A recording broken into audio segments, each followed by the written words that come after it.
Hi there, I'm Caroline Mitchell, Canine Behaviourist at Good Doggy. There are plenty of people out there that will tell you that you should not avoid things that your dog is scared of, that if you give in to them, you are somehow rewarding their behaviour or enabling it or something like that. In this video, I'm going to talk to you about why that's not correct and why we should always listen to our dogs more when they are showing us fearful or reactive behaviour or any kind of anxiety at all. So fear is the emotional equivalent of pain. Pain is our body's way of telling us to stop doing something. When we feel pain, it is a sign that something has gone wrong, and we should take some action to avoid that situation. If we've hurt ourselves, we should stop doing whatever it is we're doing. If there's a very hot situation, a fire, you put your hand near it, pain tells you to take your hand away so you don't cause further damage to yourself. It is about protecting yourself. And this is important. If we didn't feel pain, then we could do a massive amount of damage to ourselves, or even worse. Imagine not knowing, not feeling the pain when you put your hand near a fire, not getting those signals that tell you to take your hand away. Imagine what would happen if you just continued and put your hand in that fire. That would be devastating. This is a biological response, and all dogs, fish, humans, giraffes, seagulls, all living creatures are designed to respond to pain in exactly the same way. Fear is how our brain protects our mental health. Just like pain, fear means stop. Stop, avoid whatever's happening, retreat, back away, protect yourself. We're not protecting ourselves physically, we're protecting ourselves mentally. We're protecting our mental health. Just like our pain, if we don't listen to that fear, we could do some serious damage to our mental health. And if we do this, our resilience starts to erode, we are less able to cope, our confidence takes a big hit. And this is why fear gets worse and not better when we ignore signs of fear. And eventually, if we ignore it long enough, we end up with trauma. So anxiety is going to escalate. When exposed to something that is mildly frightening, your dog will try to avoid it in lots of different ways. They might try to slow down, they might try to pull away, they might stop and stare, they might lick their lips a bit. Stiff body language are all ways that he might be trying to communicate to you that he wants either the thing to go away or he wants to go away from it. If everything ends well and the thing goes away or you leave or whatever, then that will just be put down as a mildly uncomfortable experience and he'll probably just recover just fine. He'll shrug that off and move on. But if the thing gets closer, either because it comes towards you or you move your dog closer to it, maybe you're trying to reassure them. I see this happen a lot. People will take their dog up to something that they're afraid of, hoping to reassure them and teach them actually that the thing is actually fine and it's not dangerous. We're not wrong. The thing probably isn't dangerous. And I'm talking about all kinds of things. Dogs maybe get scared of, flappy signs or something that doesn't look normal, maybe something has been placed out on the beach that wasn't there yesterday and they've become quite nervous of it. We're not wrong that these things are not scary to our dogs. However, when we don't listen to those dogs' signals and we take our dog much closer to them, for whatever reason, the situation now becomes more urgent. Just like as you get closer to the fire with your hand, the closer you get, the more stingy it gets, the more painful it becomes.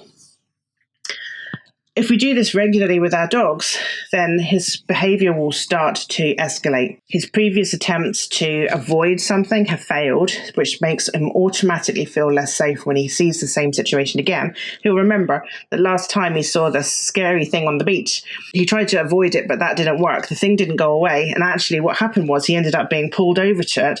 And whatever he tried on that day didn't work for him. So he will remember that all of those behaviors failed. So he already feels a bit less safe. So because his previous attempts has failed, he's going to have to try something more insistent, more obvious. So he'll start to use the emotional scale and he'll start to change his behavior to make it less hard to ignore. So maybe he's tried to pull him back in the past. Now he might start actually vocalizing. He might start shouting, barking, crying. He might be lunging now instead of just pulling on his lead. He might be pawing at his lead or at you. He might start jumping up at you. And as each attempt fails, he will feel less and less safe, and this behavior will escalate more and more and more. And it will continue to escalate until he feels that his goal has been met. His goal is to feel safe and to make distance from the thing he's scared of. So only once he actually achieves that will he stop escalating his behavior. And he can escalate this as far as he needs to. And eventually that scale ends at aggressive behavior. So he's going to do whatever he can to make this thing go away. And every time the situation repeats itself, he's going to stop skipping the steps at the bottom and just trying what he thinks might work better next. So that escalation will just continue until either he's been listened to, or he's gone as far as he can go, which is basically aggressive behavior. And at this point, then he's become quite a dangerous dog. But this did not start today. This behavior has started long ago. And once it repeats itself in different situations, the less likely he is even to start at the bottom of the scale next time. So if he's scared of 5 or 6 different things in a day. Maybe he's scared of dogs and you've met 5 on your walk. And then he comes across something different and interesting that he's now scared of. It might not be a dog. He's immediately not going to trust the system and he'll go straight to very defensive behavior. And this is how this kind of behavior can spread, and it gets worse and worse and worse. That and the fact that his confidence is eroding and his resilience is also eroding every single time this happens to him. So how does this end? So we've got 2 scenarios with different results. In situation 1, the situation ended well. The dog was pushed slightly out of their comfort zone, only very slightly. They were in a concern, not sure if I like that kind of state of mind. They stopped, they maintained their distance, they didn't get any closer. They were able to kind of see what it was from a distance. They've relaxed. Maybe even the owner's been able to do some training with them, give them some rewards as they've been able to relax. And that fear then would have been reduced.